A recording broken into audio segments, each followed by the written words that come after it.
Hello and welcome to Colony Kids SOS. This is a talk show that we started in April of 2020,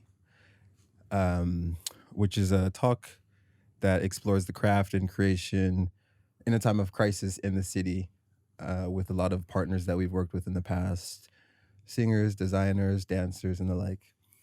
Today we have a very special episode edition of Colony Kids SOS because we are speaking with the Director of Culture, Chantal Wong.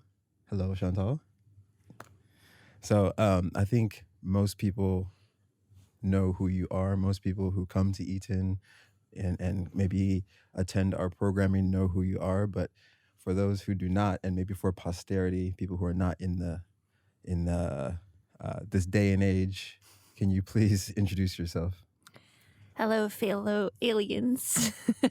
I am Chantal. My professional role to this day is the Director of Culture at Eaton. And I work with James very closely in this little universe of ours, Eaton. So this is something that started with the exit, the leave of Phoenix last year, who was our cultural coordinator. A bit of an informal exit interview. So kind of looking within, so people who may watch this can see kind of the psychology and philosophy of like how we programmed.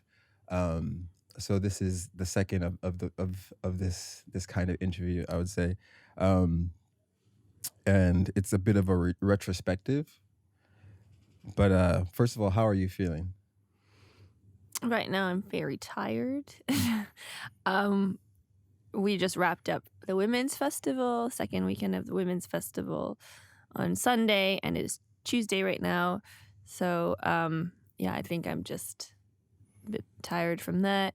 And this happens to be my last week, so I think the adrenaline that was just keeping me going is kind of starting to wane. So, yeah. And this talk is going to mainly focus on your work here at Eaton, but I did want to give people who are watching and listening a bit of a framework for what led up to you joining Eaton in 2017, 4 years ago. So can you speak on some of the organizations that you co-ran and worked for that may have informed your work here at Eaton? Sure. Well, first of all, actually, as Director of Culture, what do you do here, actually, in a nutshell? As Director of Culture, I was brought in to develop to work with this team. At that point in time, it was you 4 years ago. So it was just James and I. And we were brought in to manifest, to bring to life Catherine's vision for Eaton, which was to create a community space, a space that belonged to the city, that was rooted in the city and belonged to the city. And through culture, art, impact work, community work, and the division of labor has been that your expertise is more around music.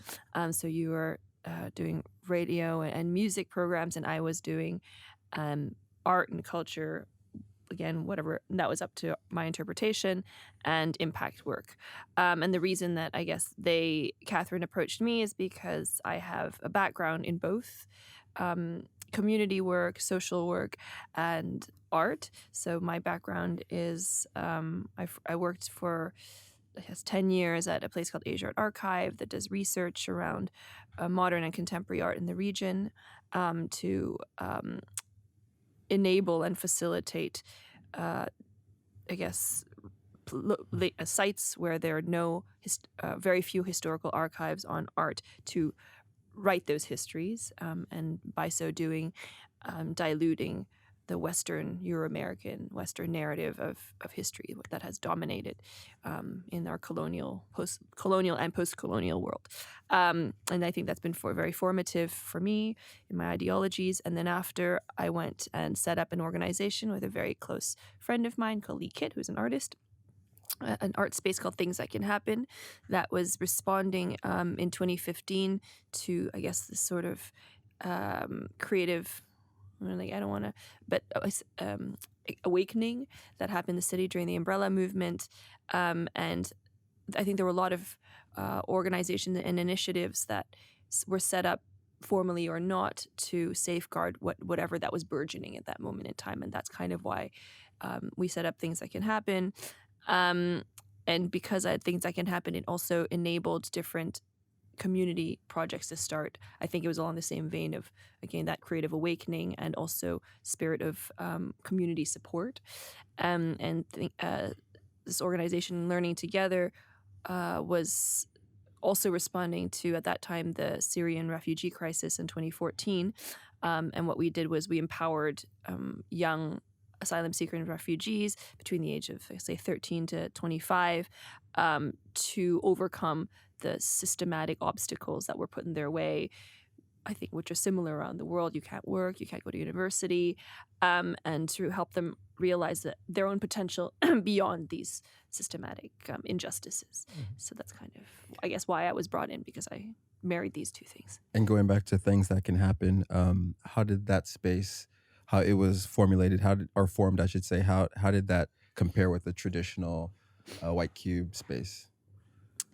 I think it was set up both because of that moment in time, the umbrella movement, but also because of the mushrooming of commercial galleries and the expansion of and the arrival of Art Basel to Hong Kong, because I guess one led to the other. The arrival of Art Basel meant that a lot of commercial galleries started flourishing.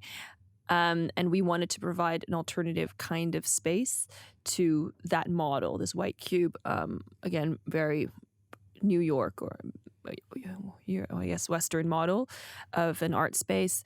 And because while it's productive to be able to provide an economy and financial support to artists, I think when models are too similar, it also has the danger of not consciously molding the type of art practice that is created out of it. And so if you have a white cube all the time, then you start creating things for this white room, which usually looks like this is an installation, or this is like, a painting that hangs on the wall, or an object-based thing. And I think Things That Can Happen was really much more of a process-based art space, which, because of its location in Sham Shui Po, which, I mean, it is the most working class neighborhood in the city, according to data. I think as soon as you enter that space, you necessarily feel a rooted relationship to that space. And whether it's intentionally not responding to the neighborhood or to intentionally respond to the neighborhood, there is some interaction, and thought process and subjectivity that is formed in relation to it. And I think in that way, it was just providing an alternative rootedness to understanding and responding to what's happening in the city. And then pivoting to Learning Together, can you first explain to those listening what the difference between an asylum seeker and a refugee is? And then more broadly, what was success? What does success look like for Learning Together? What's the model for Learning Together? So an asylum seeker, in Hong Kong, you necessarily have to be an asylum seeker before you become a refugee. When you arrive, let's say you arrive and you have a visa on arrival. So like people from Egypt, usually they have visa on arrival. They can stay here for 3 months. And during that period of time, they're still legal. When your visa runs out, then you start seeking asylum. So you have to go through the process of just informing, I guess, the social services and immigration that your life was under threat or from wherever you came from, and then you are seeking asylum. So the asylum seeker process is while you go through the court cases. What is that like? The adjudication. Yeah, I guess basically you're arguing that you are you should get refugee status. Mm-hmm. I'm sorry, I'm really bad with formal terms. Basically, The process. that process. And then the final court of appeal, or the court, will decide whether or not they agree that your case is substantial. And then I think it's Hong Kong immigration. Yes, Hong Kong immigration then decides whether or not you are a refugee. Well, they will pass on your file to the UNHCR. Once UNHCR, I mean, that whole process on average is 7 years as an asylum seeker, where you cannot, I mean, at this moment, as an asylum seeker, you still can't work. If you have the funds, you can go to university, but for the longest time you couldn't. And you only receive a certain amount of money from the social services of Hong Kong. Once you become a refugee, then your case is handed over to the UNHCR, which is sort of the global, it's United Nations High Commissions for Refugee, exactly. Then they will start taking over your case and helping you get work and so on. So, and then once you have the refugee status, then you can relocate. But like I said, like the average waiting time to get to that acknowledged as being a refugee is on average 7 years, in which you can't work in the past, not be able to study. So it's a very difficult time. Yeah, I think it's important to mention that history leading up to Eaton, because some of that was, I guess, translated to the work that you did here at Eaton. Some of it was directly and indirectly kind of translated over to what you did. But going back, we started almost exactly 4 years ago now, September 2017. Do you remember and can you recall some of the early objectives for wanting to join this Eaton project? I didn't answer the second part of your question regarding learning together, which was what is success. So, I mean, I kind of just explained what the difference between the two is. So what we do is, we empower young asylum seekers and refugees to overcome those obstacles that are put in their way, like they can't study and then they can't work. And then back when we had just started, they couldn't study in university. And so what we did was we tried to, through project-based learning and skill-based training and personal development, we helped them to grow their resilience and their self-confidence and sense of self-value so that they could actually produce, produce something from their lives, even though they can't work. And so what that means is that you can be a community leader, you can start initiatives where you're just basically not paid to work. So, and then after, and they also came up with projects where they would start leading classes for other community members to empower them. What that also led to is some of them, while being grateful for being able to lead these projects, wanting to study in university. So then we started the scholarship project, and we actually helped to get the first person who studied a bachelor's degree in Hong Kong, who was an asylum seeker, get into university. So that's how we would consider success, a number of kids that we get into university or... and empowering them to lead projects within the organization. Yeah, exactly. Yeah. And then the question of joining the Eaton project, what sounded promising? What were you maybe skeptical of? All of the above? So because my art space was in Sham Shui Po, and it lasted about 2.5 years, I think one of the most interesting moments for me was when we managed to get our landlord, who is, I guess, has been criticized for creating or being the instigator of gentrification projects or designing gentrification projects. I mean, I not that I'm saying that he did or did not, but I think people have criticized him for being behind gentrification projects, and getting him to the table with different cultural community leaders and people who wanted some questions answered in regards to that, his sense of responsibility of buying properties in Sham Shui Po.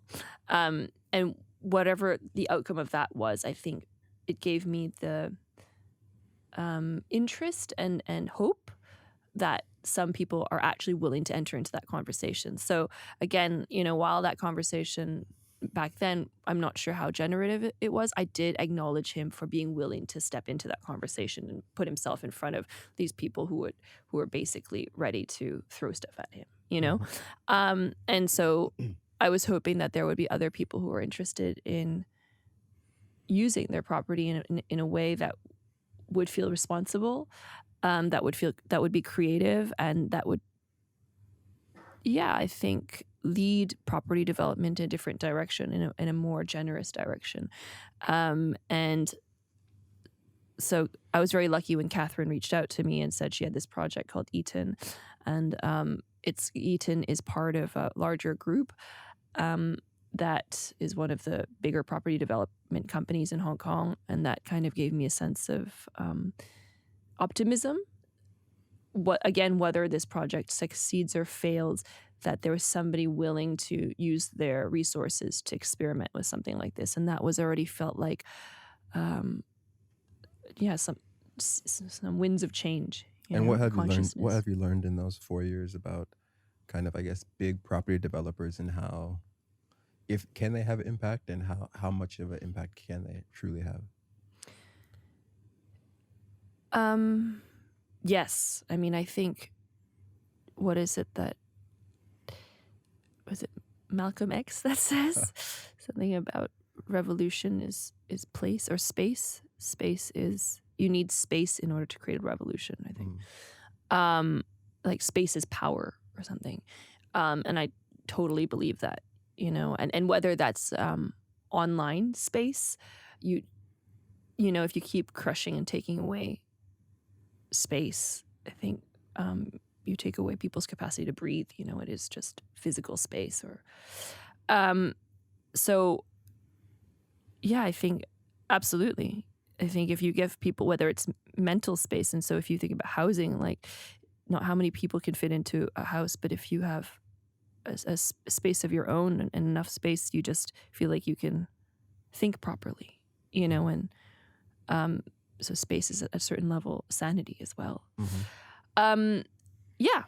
So I do think absolutely that there's a huge impact that property developers or people who own land, if they start thinking in a revolutionary, much more socially conscious way, can create change. And so is there change that has been made? I think absolutely. I don't know what will be the final outcome. I mean, this is an evolutionary, not even revolutionary, I think an evolutionary process. Whatever happens to Eaton, I think it is a model that most people, like, of course, we are in Eaton, so maybe we see it a lot, and maybe some people have never heard of it, but I do think different brands, different companies have noticed how powerful what we do is. And it's still making profit. I think that's, like, unfortunately, that's kind of the data set that we need. Okay, how many people have come? Blah, blah, blah. Ultimately, it made profit. So I think as a model, we've definitely shown that you can create change, be generous, and it's still being a viable revenue generating product. And speaking of space, let's discuss location. Eaton being here in Jordan on the Kowloon side, do you feel like that location is important? Would it be a project you'd be interested in if it was in Central or Admiralty? Do you feel like it'd be as effective, as impactful as it has been if it was located there? Especially as somebody who's run a space on the Kowloon side in Shum Shai Po. I think it would take a lot more to feel like it's relevant to people. It's not impossible. I think, I strategically, and my partner then chose Sham Shui Po not at all because, it's the poorest neighborhood or whatever. It wasn't that kind of romanticization. I wanted a place around that area because it is just physically at the center of Hong Kong, like in terms of the MTR stations. It was very accessible. And then the fact that somebody had a space there, I think it was just very, like, I think physically location really made sense. And then there were all the stories of the neighborhood. So I think it's not impossible if there's a place in Admiralty, but A, the texture would definitely change, and B, it would take a lot more to make it feel relevant to the communities that we wanted to work with, which is creators and again, like 10% of the population lives on Hong Kong Island. So I think it would not be to the benefit of the communities that we want to work with. So yeah, speaking of community as well, we hear this. It's almost like a buzzword, especially since COVID, where a lot of people who might have been jet setting all around the world, they're kind of forced to confront like the people around them with no travel. So a lot of maybe people who are throwing events, internationally, they are looking at community now, almost like a few years ago, greenwashing. There's a certain amount of community washing within advertising and marketing. Um, actual true community building and forming a community. What are the key factors for you in in the organizations you've run to actually build a genuine community? That's a really good question.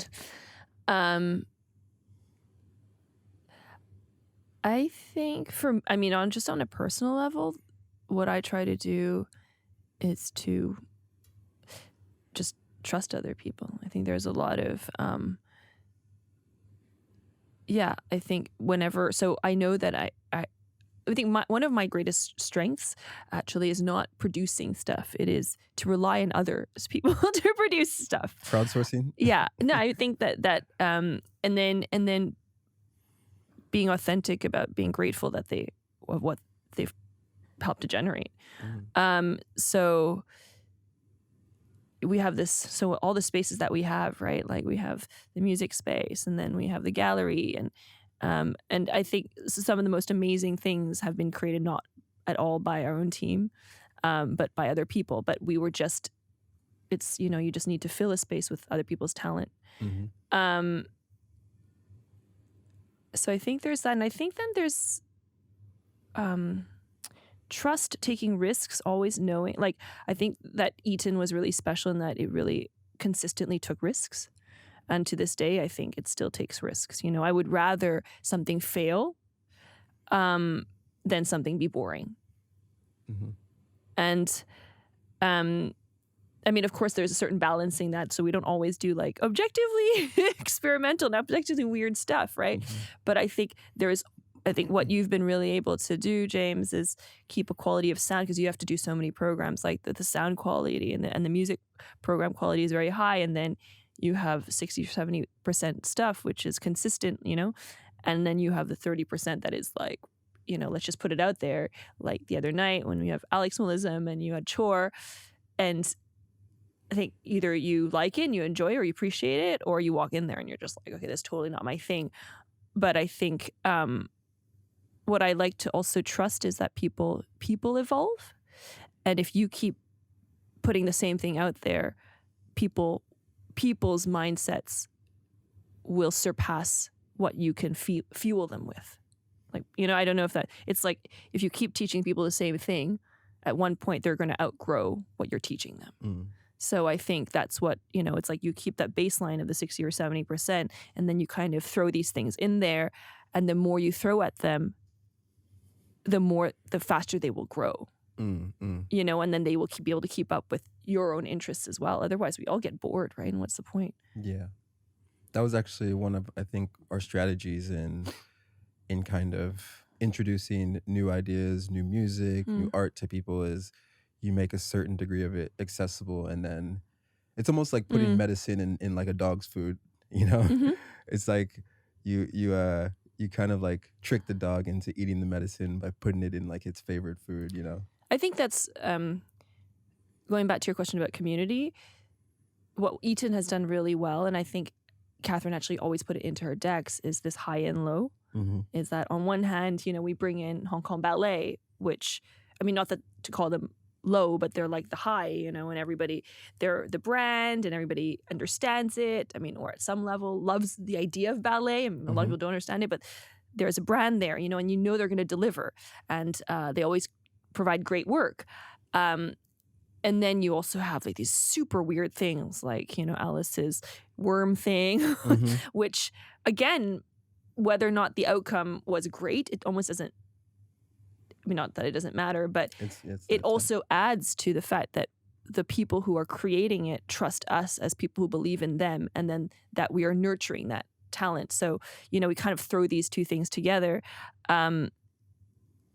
And I think people probably, our communities probably know us as both really believing in supporting new creations, but also know us as being able to deliver quite good work, you know?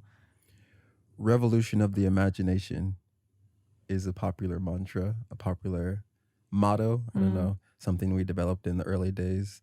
What does that mean? What does it mean to you? Well, originally it meant Eaton is like this, like you said earlier, it's this universe that you can walk into, step into from Nathan Road, and you can feel completely at ease. You can feel like, no one's judging you, you're not being discriminated against, etc. And that unpredictable things like, the high and low that we just talked about happen here. And that it can be kind of this vehicle for changing people's minds, for, without taking substances, changing your state of mind. That's how I recall the kind of the genesis of the phrase. Yeah, I mean, I think it's all those things. I think that's what was so powerful about that motto. I think my starting point of wanting to come into Eaton again was because I wanted to prove that there was a property developer that actually cared and that wanted to transform what that could mean in a city that had so much mistrust, and rightfully so, towards property developers. And I also think, people were protesting. I was just thinking about like 2006 and the railroad protests in northeastern New Territories, and this ongoing protest towards property development and that injustice in Hong Kong. And I guess wanting to find a company like Eaton and the parent company who was willing to experiment enabled that imagination to change. And so what I'm trying to say is I believe in the revolution of the imagination. Like basically anything that you would never imagine before, it doesn't matter no, it does matter how long it's there, but in some way it doesn't really matter how long it's there, because once you see something that's different, you can't unsee it, and it just starts to unlock what else you think is possible. So I think all of my projects in some way, or any initiative that breaks through a status quo, the basis is the revolution of the imagination, because not that I invented this thing called an art space, like an art space that, but the fact that I think it became so popular because we didn't renovate, and that I was just trying to do this anti-white cube. Suddenly, maybe, hopefully people were like, oh, if I have an art space, it can just be a flat. It can just be somebody's home, and it can be process-based. To see these kids at learning together suddenly go to university, and that to see how powerful they can be beyond what everybody else imagined that they can be because they're refugees, that is a revolution of the imagination. It's breaking through anything that you thought was solid. So it's very optimistic. Yeah, I think all the it's like the name things that can happen. Like there's just, when you least expect it, like something will spark your imagination. Mm-hmm. Yeah. Let's get into specific projects at Eaton. We're speaking quite broadly, but I want to talk about a few of the initiatives and I guess venues that you led at Eaton here. So Tomorrow Maybe specifically, which is, a stone's throw from where we are right now. This is a space that you wanted to have regarded as a leading art space in the city. Did I say leading? It's an art space taken seriously. Okay. Different. In the city. Yeah. Or did I really use the word leading art space? Yeah. As much as maybe not. like the Parasites or the empty galleries of Hong Kong. Also, those are his references, Parasite. I never said I wanted a leading art space like Parasite. Okay. I'm the music guy. And it's okay. I just want to make sure that this isn't on record that I said I wanted that. to curate a space that was compared to the Fillmores and the Great American Music Halls of the world. So that's just my high sights. But what was that approach and why was that important to you of having that space taken seriously? Because at its, it's a gallery that was formerly a kitchen for this space that we're in, which was formerly a restaurant and is now a music room. So speaking of like transforming spaces, but it's in a hotel. We wanted to have it seen as its own identity as much as possible, but it's at Eaton. There's no escaping that. So, what is your approach to curating that space? I know you don't like to call yourself a curator, but what is your approach to programming that space, and why would a serious artist want to show their works there at a hotel? First, I guess I never wanted a gallery. I think that's I never wanted a I gallery. never wanted to be born. I never wanted a gallery at Eaton. We had they had designed this space as a gallery before I arrived. And I even argued with Dirk. I was like, I just don't see what the point is of having a gallery, because once we have so much programming space, so much evolving programming space, the lobby, like Eaton House, Kino. I felt like the one thing that is still and stagnant is a gallery, because when it's empty, you have to fill it. And I thought that was really boring, actually. Not to say that, but there is something where you need to fill a gallery. And that's what was different about things that can happen, was literally somebody lived there for months, or and while they lived, they created, or you would just use it as a meeting space for a publication, or or you had meetings because you were organizing sort of not protests on the street, but movements on the street that were trying to, because the textile market was shutting down, and so they had like community meetings in the street. So I felt like all of that could take place at Eaton. Mm-hmm. And suddenly now you have this space which you call a gallery, and you have to have artworks in time, which is, again, I think for me, something that doesn't come naturally. I really question putting artworks in space. So I think that's like an important premise. So maybe that's even why we, like, in a way it's called Tomorrow Maybe. It was like that. I once saw a sign and it said it was a gallery is closed today, so try tomorrow maybe. Something like that. It was just like that. There may not be anything in this space. But then whenever you program, I think you want it to be professional. You want it to be taken seriously.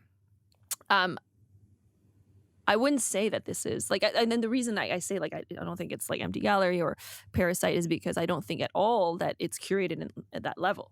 It doesn't have the same, type of resources, human resources. It doesn't have the same team. It doesn't have the size. same ambition. I don't think it does. It doesn't have the same ambition. This is a far more fluid space. Sometimes it's programming that goes with other programming. Like right now, Kelvin, who's our current Cultural coordinator. I was like director of Congratulations.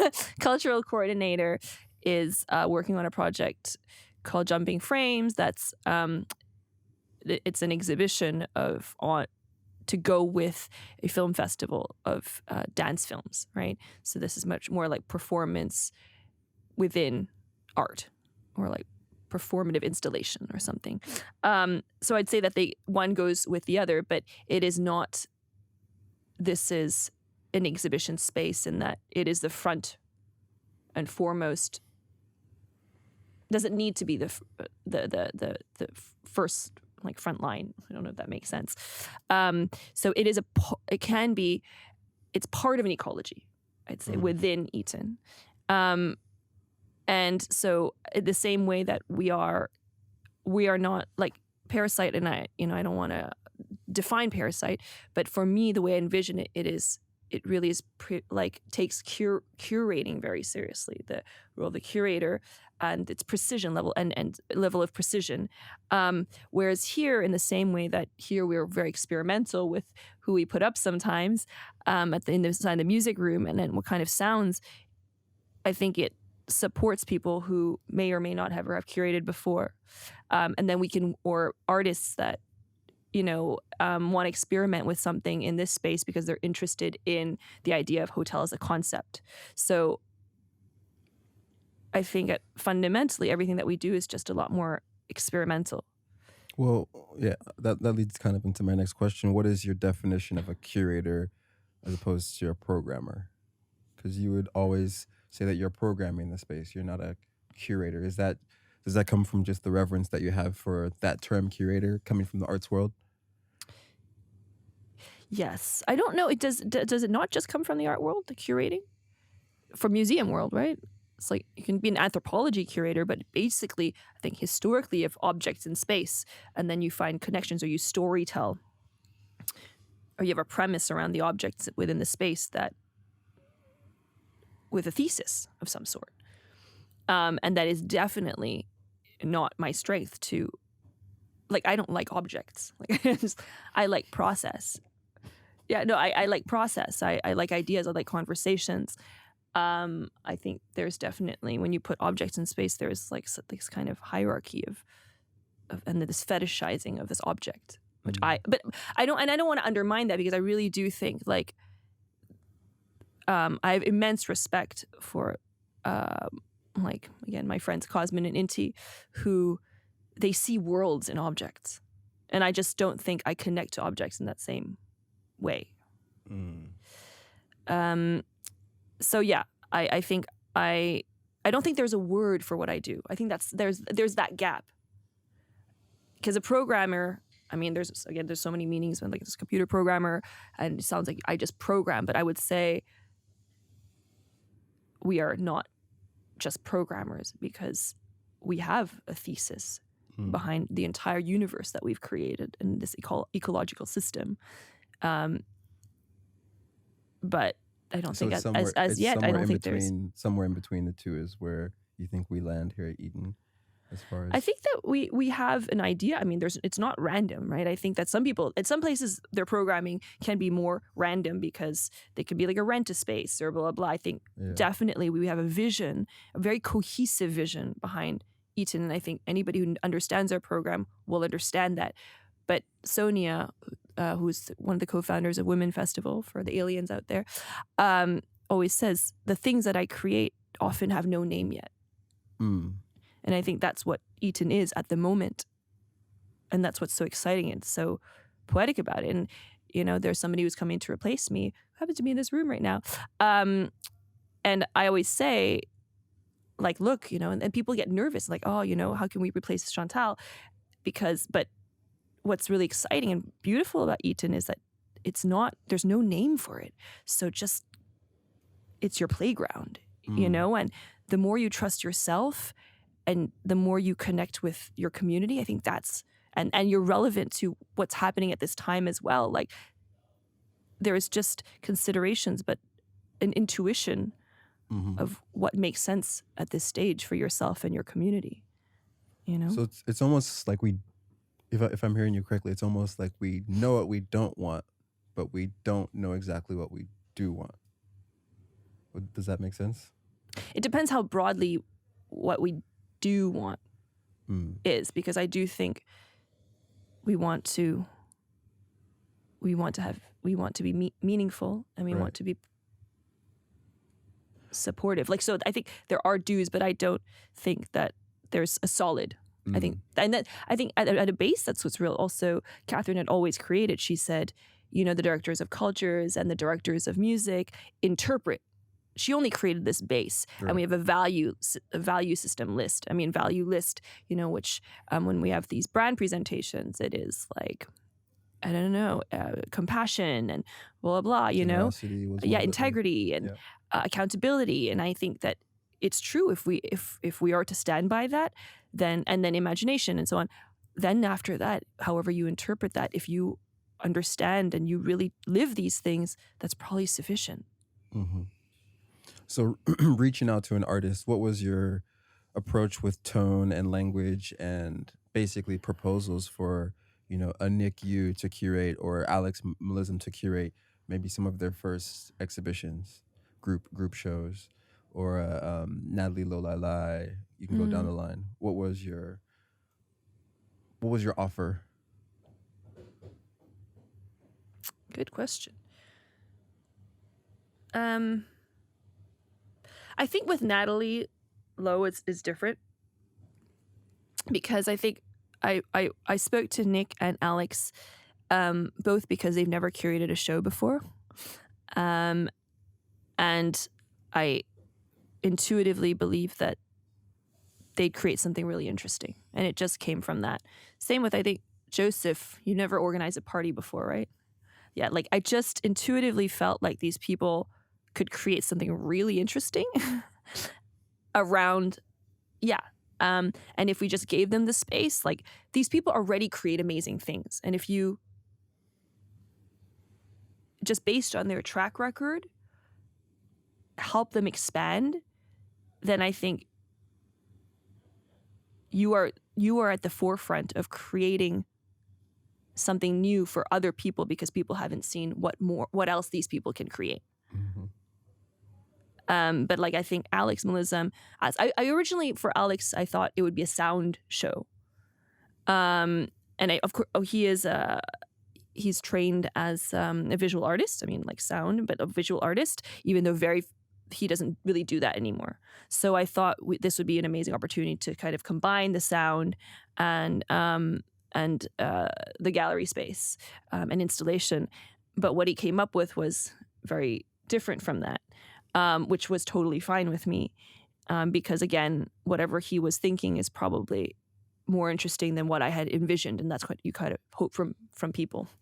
With Lo Lai Lai, I think she just hadn't had a show maybe in a while, and I'm trying to remember maybe some of the areas that I've always been. I think before I started, I spoke to Catherine when I was in DC visiting her, like before I even started the job, and I asked her, would I be able to have conversations about land justice and land rights? And at that point in time, she said yes. And I think so. I was still trying to figure out what are different ways of being able to address this. And Natalie Lo Lai Lai, she's just she happens to have a farm. She's like a farmer, and it was still one of the ways to connect the fact that, you know, environmental justice and land rights, it's still an important element to remember where we are situated, even though we never directly address that.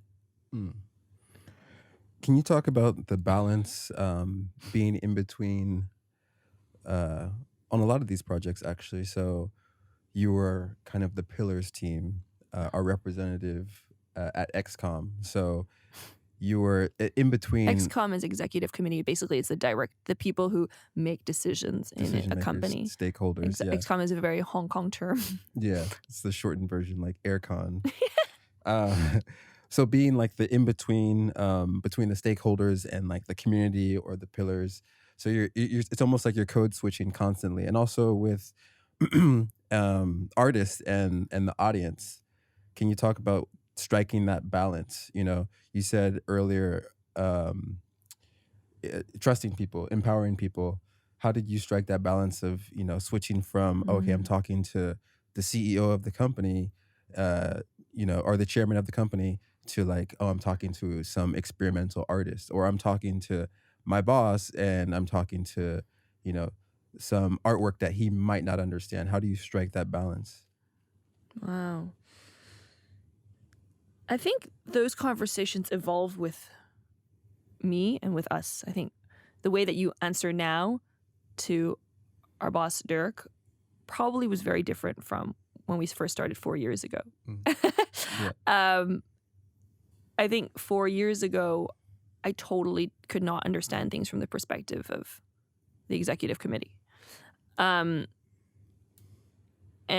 everything just felt like really stiff from their side. And I just remember, but I think they've also evolved. Like this is the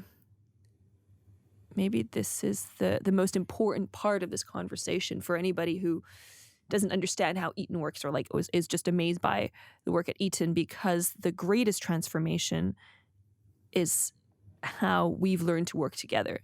And I think anybody who's very close to the company. I mean, it's not that there's no conflict is healthy, according to our recent talk with Dr. Mark. Conflict is an opportunity to grow together. I think exactly that's kind of, there's very little argument. Everybody just sees conflict now as something you have to go through in order to create a solution. And that's, I'd say, in a company of 280 people, pretty like groundbreaking, right? Like, and really touching. But in the beginning, I think I remember one of the things that struck me the most was I had partners, the stylist behind the entire Eaton, and a dance producer, Alice, who are both these people are very close to me. And that was the most difficult thing. I remember Alice was trying to create a work with Lida, a dancer in Yatonghin, our Michelin star restaurant. And we had all like asked her to create this beautiful piece and how he could like bring life to this space, in poetry. And our F&B director absolutely said, you cannot move and touch any of the tables here. Like, this is a Michelin star restaurant. If anybody comes and they check and they see that there's somebody moving around inside, they will take away our Michelin star, and you're not allowed to touch or move anything. And so we're trying to create, and then they're just standing there watching like security, police force and like security, suffocating the space. And also I think when I said we're going to have a performer inside of Yatonghin, our F&B director at this point thought, she who used to work at the Venetian in Macau, she's like, oh, you mean like those people who paint themselves in gold and hold out a hat? And so they thought somebody would just come in, stand there, or do something and then leave. But what they don't realize is that creation is a process. Like, you have to come and you take hours, and they're like, why is this person still here? And I'm like, they have to create and they have to walk around the space. They have to listen to music, and every single thing was just a waste of time for them. And then Alice, the dance producer, came up to me, and she's like, everybody cried at that point in time, would cry and say, Chantal, you asked me to come here, but Eaton kills creativity. So I think I don't have a short answer to your question, because there's just so many incidents of growing. But I think now everybody is just super on board. And I remember Emily, the last Movement Festival, when the dancers, the group of guys, they wanted to climb up from the Astor to Atrium, and we were like, can they do that, like with a rope? And she was like, why not? And she started joking around trying to climb up herself, which like 4 years ago would never happen. Unfathomable. Yeah, complete 180. Like, completely. And that comes with time, maybe. I think there was a few things that, and people ask me, how do you do it? One is proof. I think that they saw that it was successful, that they see in the media that, people write about it, that, and you don't have hotels that are written about consistently, right? Maybe if a hotel opens and you have some articles about it, or the F&B, but like so much content is generated out of the Pillars department, people start seeing that. The loyalty of customers, I think that also changes. Then, the fact that we continue to make profit in 2020, which is like an impossible feat.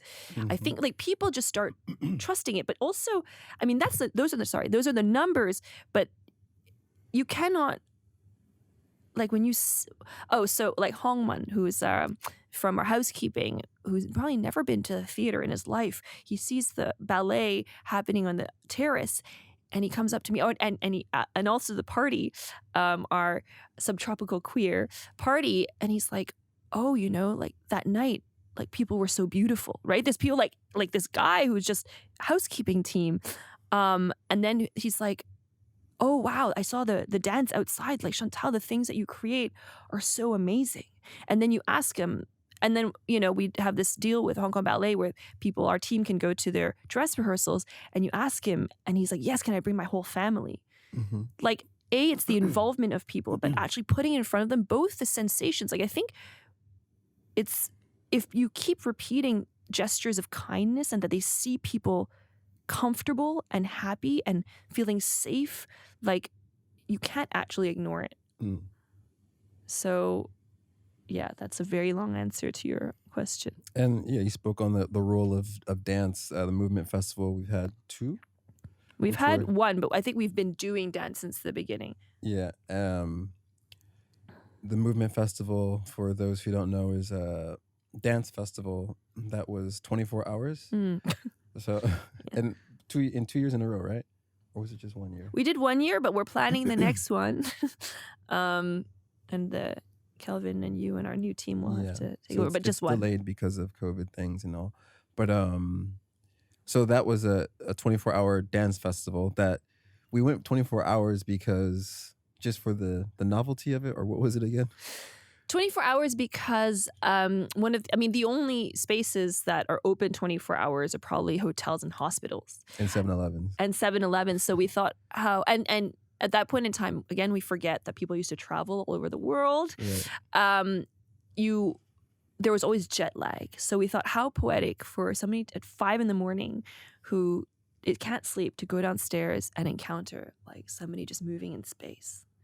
So yeah, we thought of activating space over 24 hours where any time you would be able to encounter an revolution of the imagination. Like, wow, somebody's just twirling in the lobby. Mm-mm. Yeah, so I would say dance played an important part of having Eaton be a place, a destination, not just for hotels, but as like an important part of the program. Yeah. So if you can remember back, how did the billboards come about? We have basically Eaton is an island. It's literally an island that includes the mapping office, and there's a public bathroom. But aside from that, it's all Eaton. You can walk around at 360. I never thought of that. Yeah, and we have billboards on every side. None of them are advertising any of the offerings. No Yatung-hee, no Terrible Baby, no Aster. How did that come about, and deciding to use that space for like progressive messaging? Do you remember how it came about? Not exactly. I remember that on the Nathan Road, the main billboard, there was like the legacy wedding. billboards, wedding. Yeah, like you're and planning on your the perfect side, wedding. where there's the loved ones was Yatung-hee advertising. Yeah.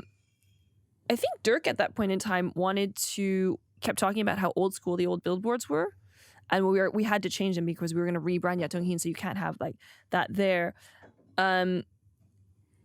And then I think I just proposed, like, what if, in the same way that we proposed the Maggie floor, which again, it's like so funny, like how that was a super contentious thing. The Maggie flooring to not be carpeted. We had to present decks, and there was arguing. I mean, it was really Maggie's one of the two banquet rooms on the second floor. Yeah, so the fact that it was not a carpeted floor was like revolutionary in Hong Kong. Like somehow all banqueting halls have carpeted floor, according to this theory, and so we had to. This was very progressive. Like we had to show industrial spaces and like how you could have weddings and like in lofts and stuff like that.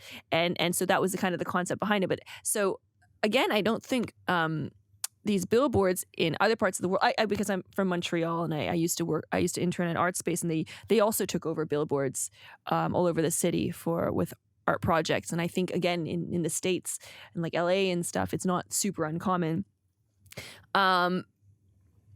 But I think with every single thing that we propose, you have to justify it with like numbers and blah, blah, blah, and like how it's part of the brand. And so I think in Hong Kong, I'd say it's probably the only space that uses billboards in the way like for art.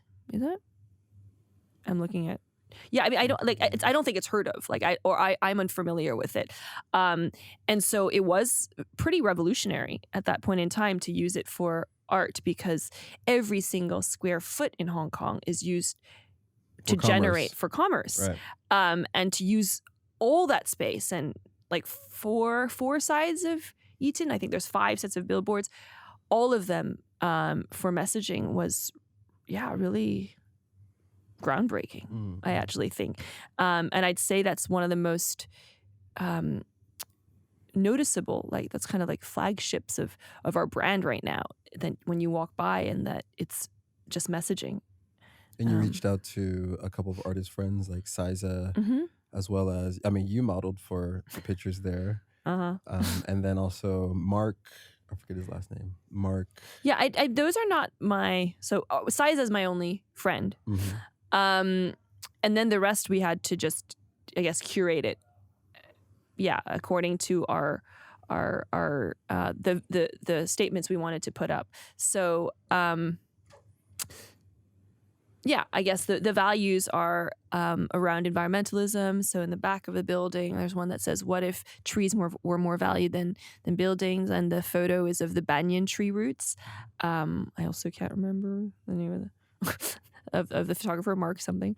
And then Siza took new photographs because she's always taken photographs of love, and with a statement saying, "What if you could choose anyone to love?"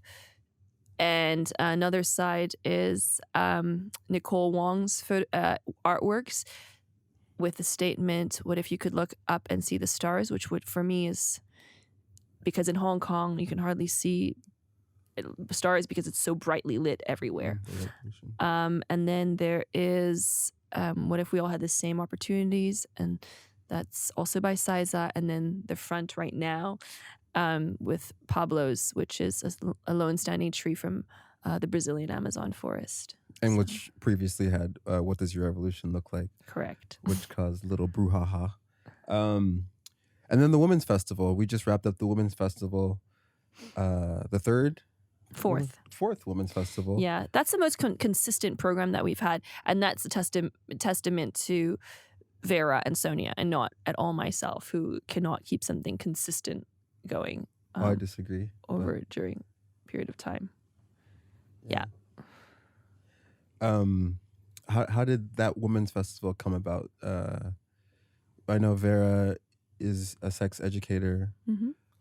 Sonia is artist. She's an academic. She teaches gender studies, but she was also the founder of Real Women Film Festival. Right. And I mean, it's the perfect trio.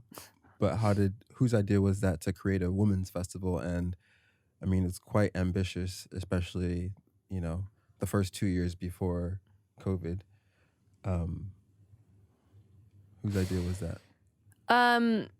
Vera. So what happened was that when we first started, were you at that night at Salon 10 when we invited?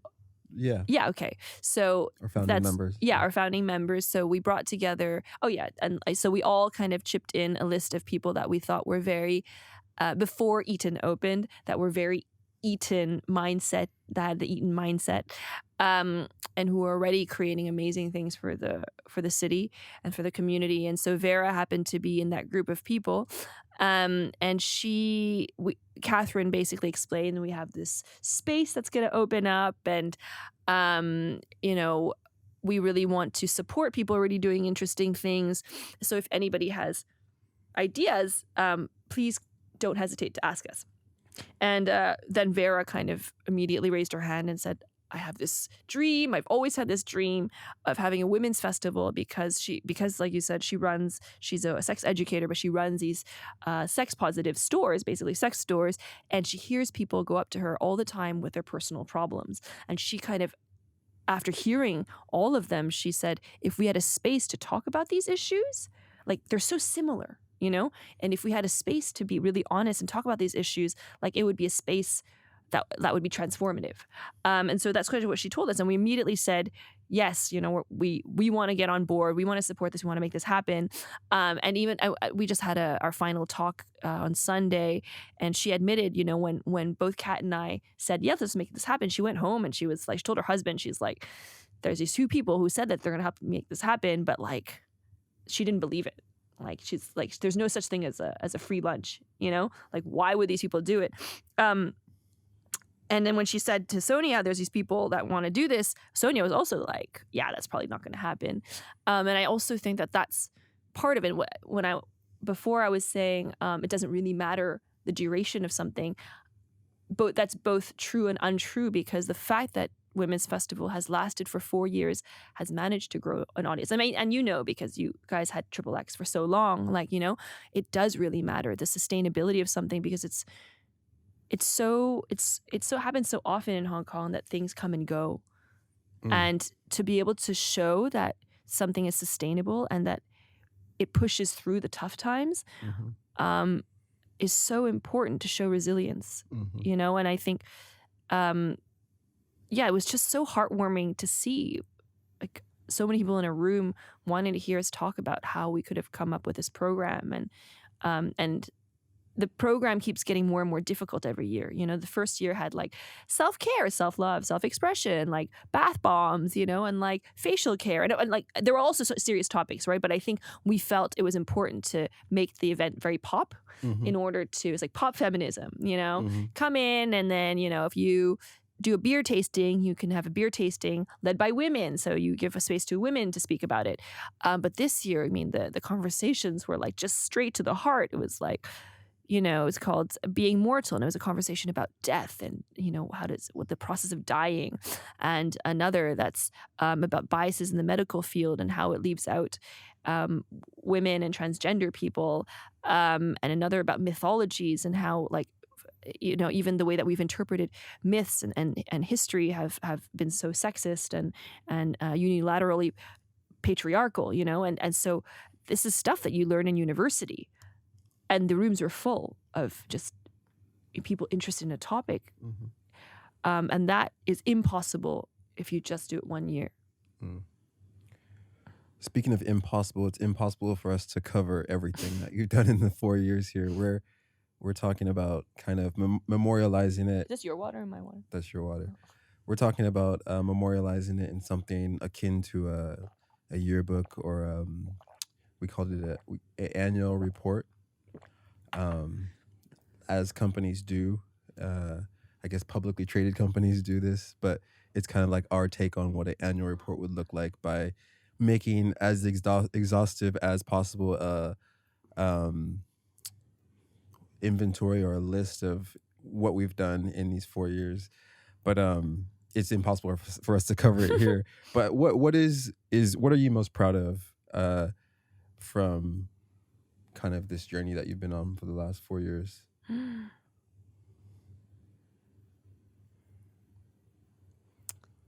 Wow.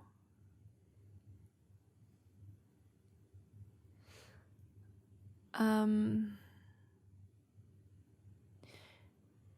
mean, there are few things. Can I say more than one thing? Yeah.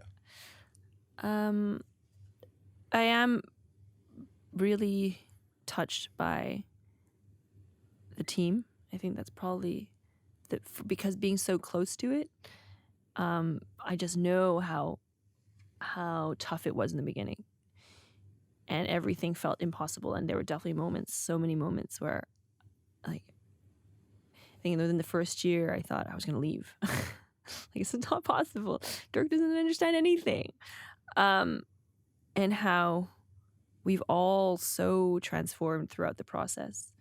And I really think becoming better people out of it, you know, just so patient and trusting. I think there's so much more trust now within the team, or not more. I think there is just trust within the team. And people want to cede way for the other person. I mean, from my experience, and yeah, things that just felt impossible, or people just get excited about. Yeah, I think so. So I think the team and the micro stories of Homan and at that point Vincent, who used to be in the banqueting team, who was just so excited to be part of the Women's Festival every single year. And these people have just been in the banqueting for, I don't know, a decade or something, you know? And then them, when we have the Women's Festival, trying to make popcorn for us, you know? And yeah, Emily saying, well, why not? Of course you can climb a rope from Astor to the atrium. That just, I mean, and you can't imagine in any public space in Hong Kong. Like, imagine that in a mall or like, I mean, hotel, like the Grand Hyatt. Like, just, it's crazy. Actually, like, it seems normal here, but it's crazy. And I think there are very few things that feel impossible here. Like having a pool party a few days ago.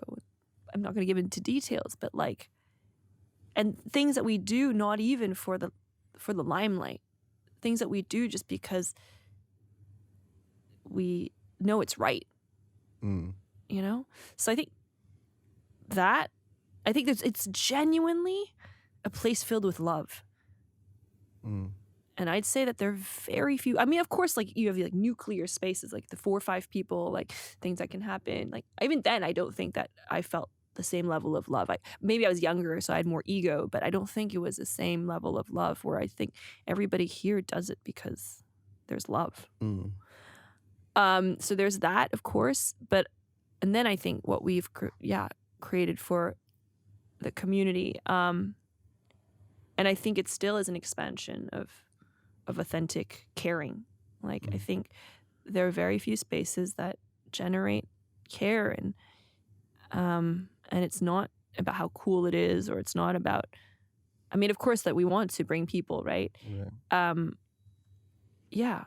Like I think, and a very good an example for me was when there was the movement outside Hong Kong was like very literally burning, like downstairs, and people would just come in while they're walking through, or because they were nervous, and they would hang out at Terrible Baby and have a beer, and they would look over, and that was happening outside, but they felt like they were in a safe space, that whatever side you were on, you felt like you could be authentic about the way you felt, and they felt safe.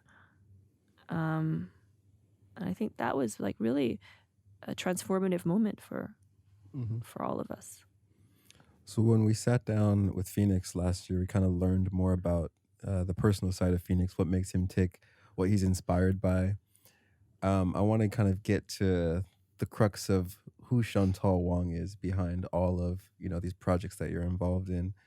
In regards to like, for example, your personal mission as you kind of traverse through life, like what is important to you when you strip away all of work life and the community? Like what is important to Chantal Wong?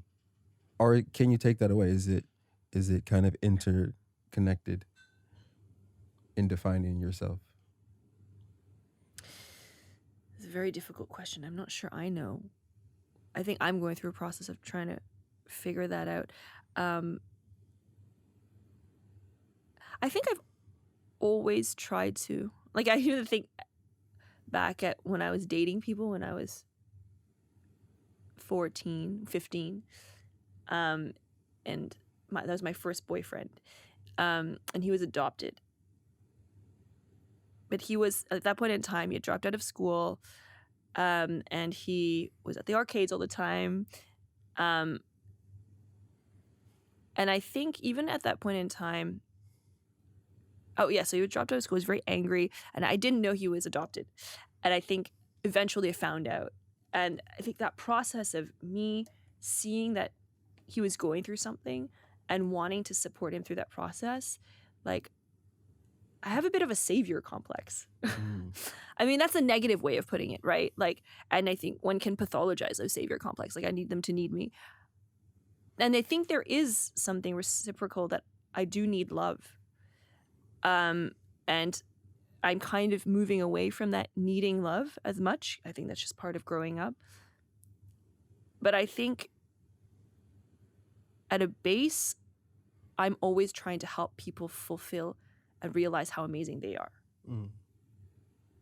And then the flip side is that, like, I do need love, but hopefully if I can remove myself from the picture, I'm hoping that part of me still stays, and that's still in the whatever I dedicate my next phase of my life to.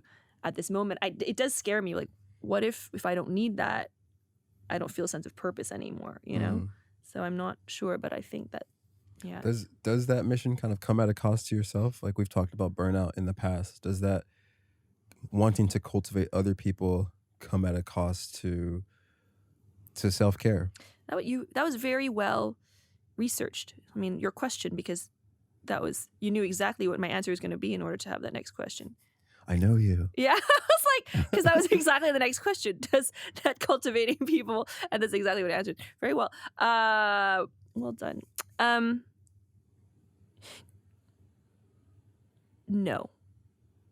I'd say my burnout does not come from, I mean, I'd say my burnout actually doesn't come so much from work. Of course, my work made me tired, but it also gives me energy.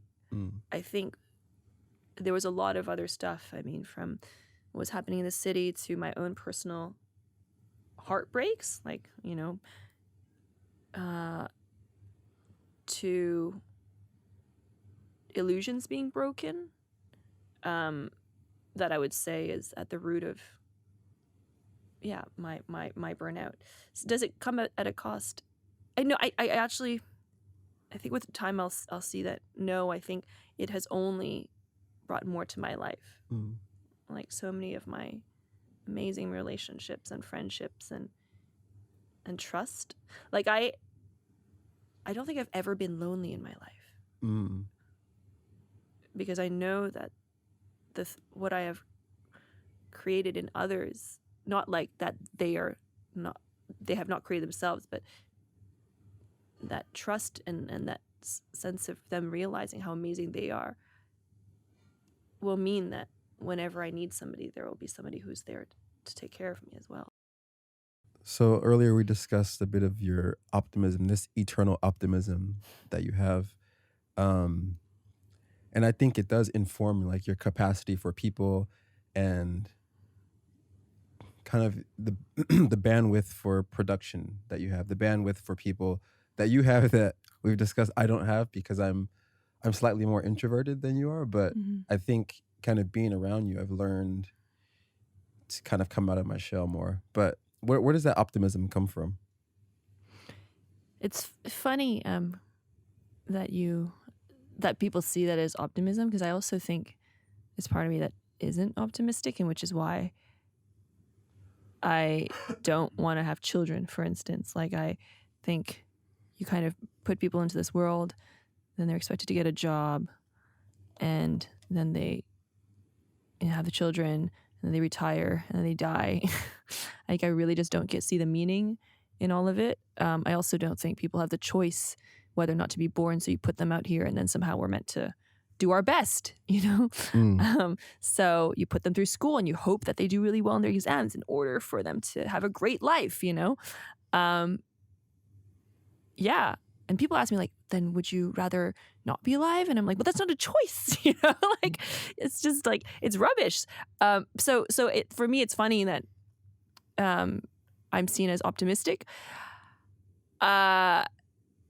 But I think while we're here, we should make it the best we can for everybody. I also think that at a base, everybody wants to think they're a good person. And that is very cynical. Like, I think people want to think they're a good person. So they will do things for better, for worse, in order for them to think that they're feel like they are a good person. Absolutely. I think with time and with, hopefully, like, I mean, I don't want to, I might also feel the same way. I definitely have that element as well. Like, I called it a savior complex before. But I do think in certain, like, I think when it's done with real heart, you do make somebody else's life better. So I will also not necessarily judge people for wanting to be a good person if they are turning that want into actions that is thoughtful. Because you can actually hurt somebody by trying to be a good person if it's thoughtless. So I think in my work, I also, and this is also part of this, trying to bring out the best in other people, like self-actualization, is that I think if you create opportunities for other people to be good, so like if I'm creating a fundraiser for learning together, or if I'm here and people people come into Eaton and then they realize that, oh, this is also a safe space for the LGBT community, they will also want to be part of it, or they will also want to support it. So I think you kind of just tried to match make people's desires and create opportunities for them to actually be contributors to something good. And with time, maybe they can deepen that connection to where their care becomes authentic. So I wouldn't call myself an absolute sort of optimist, but I do like to think It has conditions. Yeah, there's a Not certain absolute. level of cynicism, but I do think people's good can also be cultivated. Mm. So as preparing for this interview, I went back and rewatched the interview, the SOS that we had with Phoenix, which was almost like exactly a year ago. And Wow, he had crazy. some really, I feel like poetic statements and quotes, as Phoenix does. So one of the things he said is, compared with 4 years ago, I feel like I have more of a mission for myself, more responsibility. And going back to school allows him to rethink himself. So how are you going to rethink yourself? How are you going to reorient yourself to kind of this changed world, this changed landscape since you started Eaton?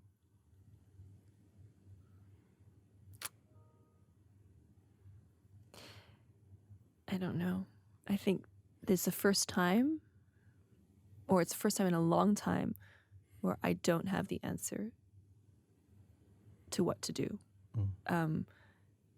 And I think there's a certain level of, like, I'm nervous. I'm like, what if I never feel like I know what to do again?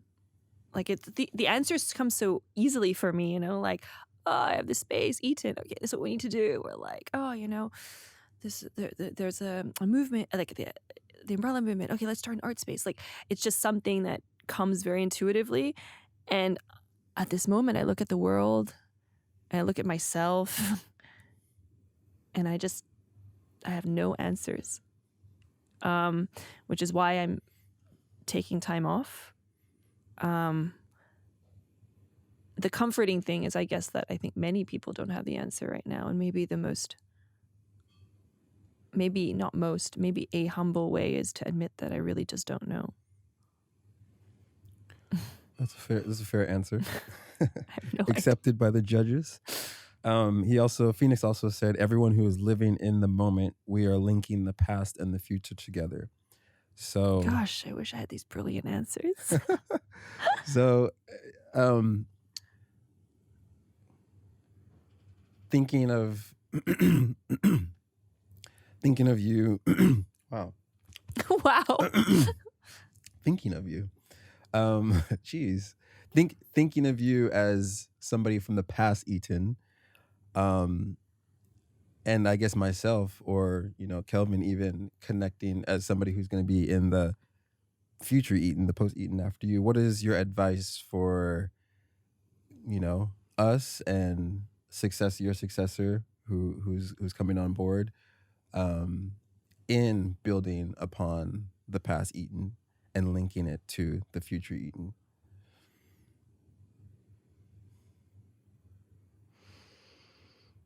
Such difficult questions. We're really accustomed to asking the questions, but I didn't realize how tough our questions are. I'll throw some softball soon. No, I mean the what is this generation? Would you describe this generation as a really tough one? Oh, really?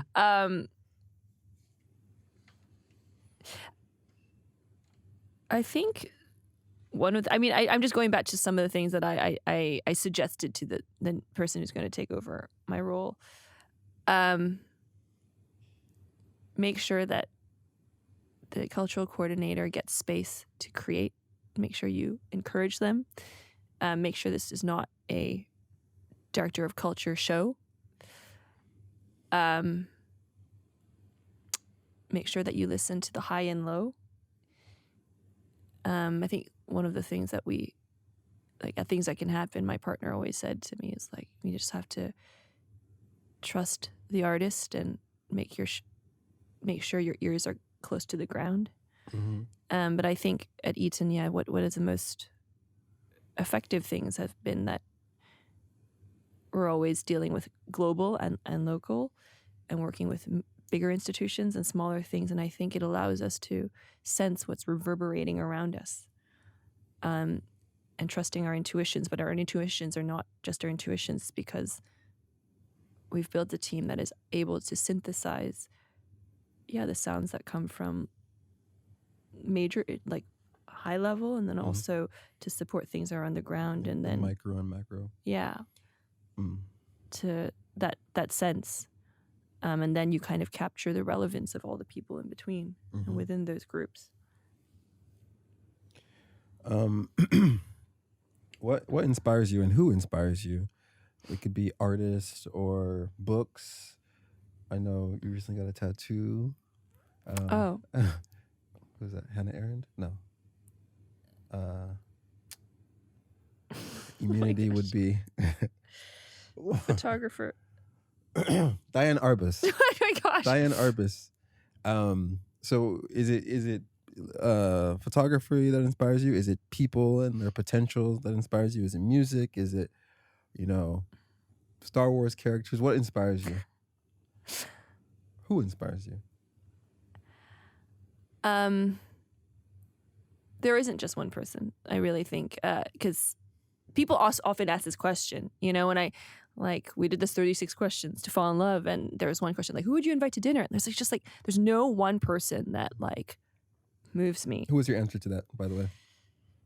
I said, you, whoever was in front of me. I'd have you for dinner. That was the wrong answer. It was supposed to be Obama. I think, anyways, but I think there's so many, and it just sounds so cheesy when I listen to it, but I think there's just the things that inspire me are people who are super, despite everything, just super dedicated to a craft and what they do. And moments of kindness. The other day I was at my acupuncturist, and everybody around me knows I could go to acupuncture obsessively. And I was lying there, with needles inside of me, and then I hear this man speaking to the nurse, and he was like, "Oh, I've heard this doctor's really good, he's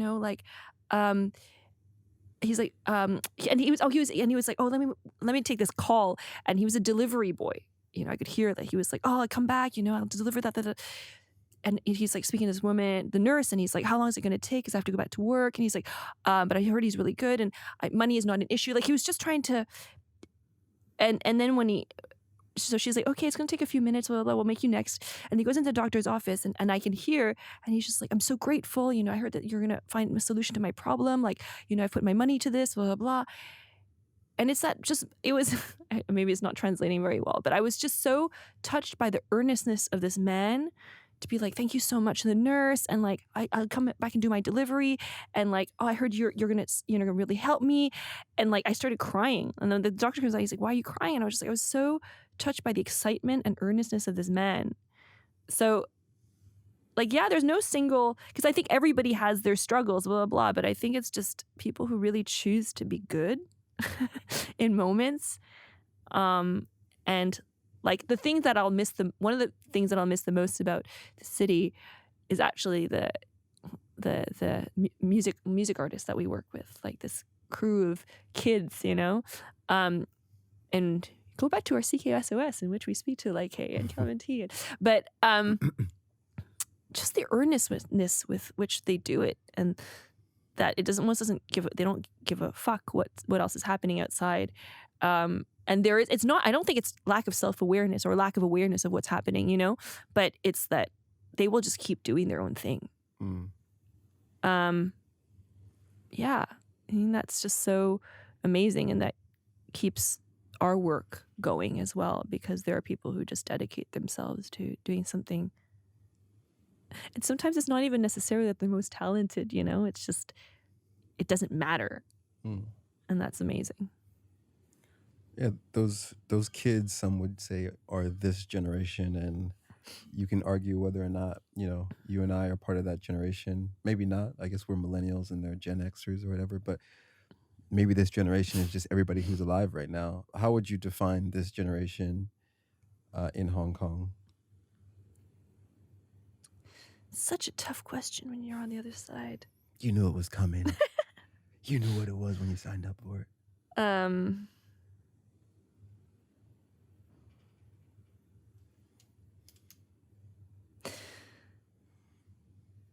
Well, and it also, I think that now this question, I'm just buying time. This question, asking it now is also so different from asking it in April of 2020.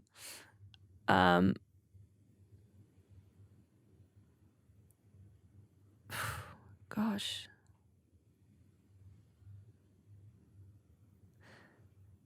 I feel like there's two parts. One is that maybe because I'm in a space where I'm searching, and I feel like there's going to be a lot of soul searching in the next while, but then I like these people that I'm talking about, maybe they are aware of what's happening, but they're also just getting on with it, and I think, but they're redefining, like there's so much redefining right now of what's ethically right, what makes sense, the topics that have not been discussed.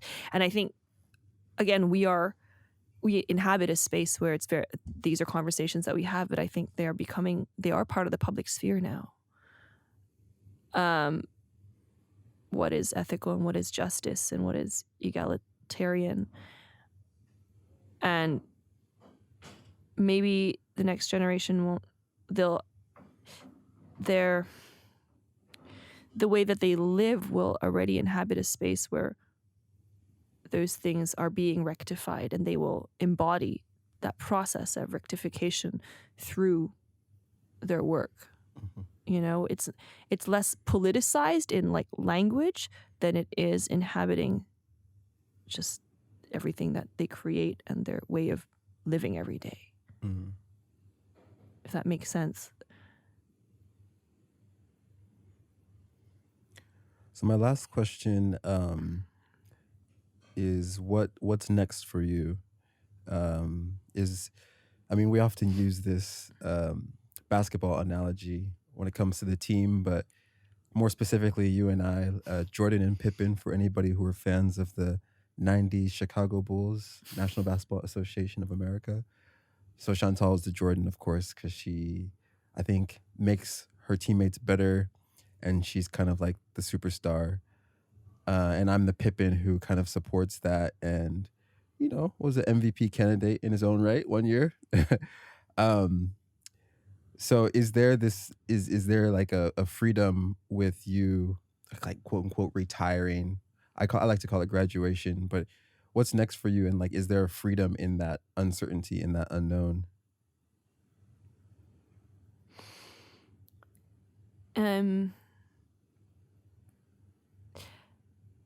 Yeah, the other day when we did the 36 questions, one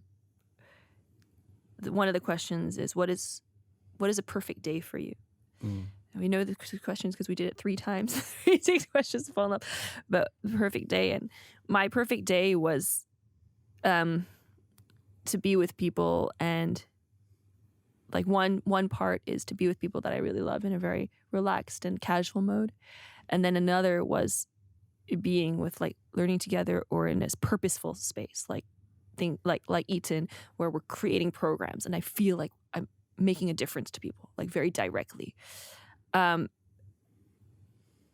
so while on one hand I believe that in order to get to that point where I can create again, I need to lay fallow, because I'm like, it's like squeezing a dry towel. My metaphor is always like, I'm just like constantly squeezing this dry towel and there's nothing coming out anymore.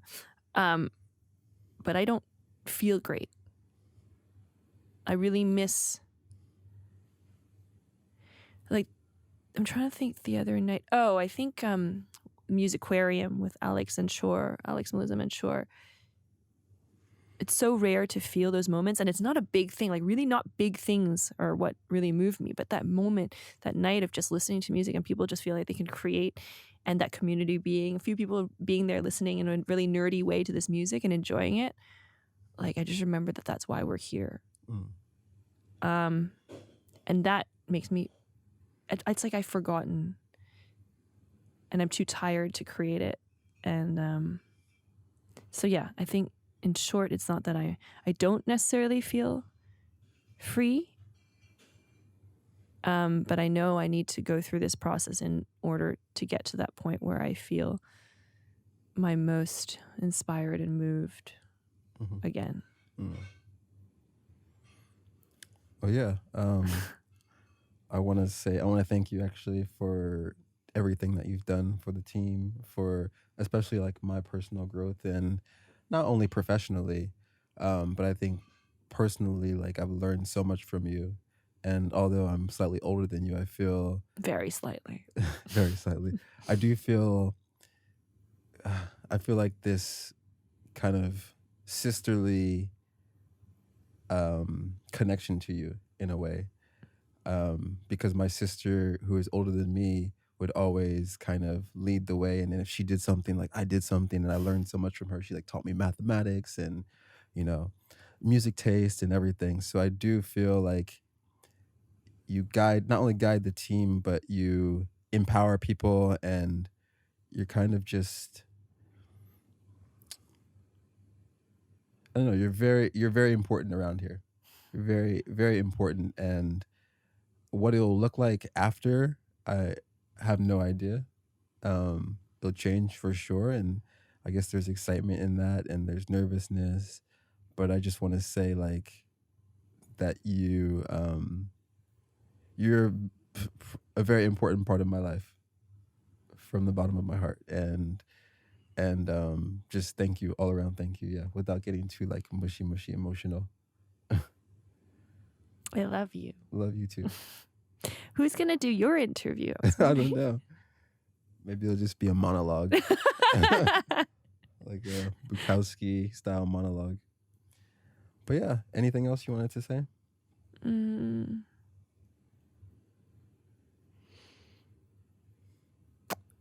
It hasn't been easy here, but I really think I'm super proud of what we created. And I'm super grateful for being able to bring to life something that seemed impossible before. I want to thank you again, and that's a wrap.